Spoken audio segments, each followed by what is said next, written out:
நான் அந்த லாஸ்ட் வீடியோல சொன்ன மாதிரி 2 வகையான ஒபிசிட்டி இருக்கு. ஒன்னு வந்து ஆண்ட்ராய்டு ஒபிசிட்டி அப்படின்னா, அதாவது தொப்பையில அதிகமா ஃபேட் டெபாசிட் சேர்றது வந்து ஆண்ட்ராய்டு ஒபிசிட்டின்னு சொன்னோம்.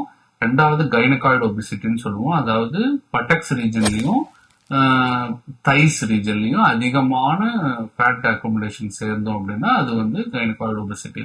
பெண்களுக்கு காமனா அந்த கைனகாய்டு ஒபிசிட்டி ஏற்படுது. இது வந்து நிறைய ஹெல்த் இஷ்யூஸ் வரும். ஒன்னு மூச்சு விடுறதுக்கான சிரமங்கள் அதிகமாக இப்ப நிறைய ஏற்படுது. வீசிங் இஷ்யூஸும் ஆஸ்துமா இஷ்யூஸும் நிறைய ஏற்படுது. டைப் 2 டயபிட்டிஸ், டிஸ்லிபிடிமியா, அது மாதிரி கொலஸ்ட்ரால் சார்ந்த இஷ்யூஸ், ட்ரைகிளிசரைடு ரொம்ப அதிகமா இருக்கிறது, இது மாதிரி ஹெல்த் இஷ்யூஸும் நிறைய ஏற்படுது. பிசிஓடின்னு சொல்லக்கூடிய இந்த கருமுட்டை ஒழுங்கா ஃபார்ம் ஆகுதில்ல, இந்த கருமுட்டையை சுத்தி நல்ல ஒரு கொழுப்பு கட்டி ஃபார்ம் ஆயிடுது. அதாவது பீரியட்ஸ் வர்றதுல நல்ல தடை இருக்கு, பீரியட்ஸ் இர்ரெகுலரா இருக்கு.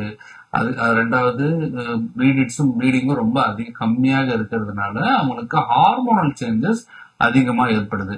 அதாவது ஒபிசிட்டி அதிகமா இருக்கும்போது அந்த ஒபிசிட்டில ஆண்ட்ரோஜன் அதிகமா சுரக்கும். இந்த ஒரு 30s 40s பாத்தீங்கன்னா சின்ன சின்ன மீசைனா கூட சில பேருக்கு முளைக்க ஆரம்பிக்குது. அதிகமான ஃபேஸ்ல கொஞ்சம் முடி வர ஆரம்பிக்கும். இதெல்லாம் இருக்கிறதுக்கு காரணம் வந்து ஒபிசிட்டி தான். 4வது முக்கிய பிரச்சனை ஆஸ்டியோ ஆர்த்ரைட்டிஸ். இந்த மூட்டு பிரச்சனை வந்து ரொம்ப அதிகமான காரணமா இப்ப அமையுது.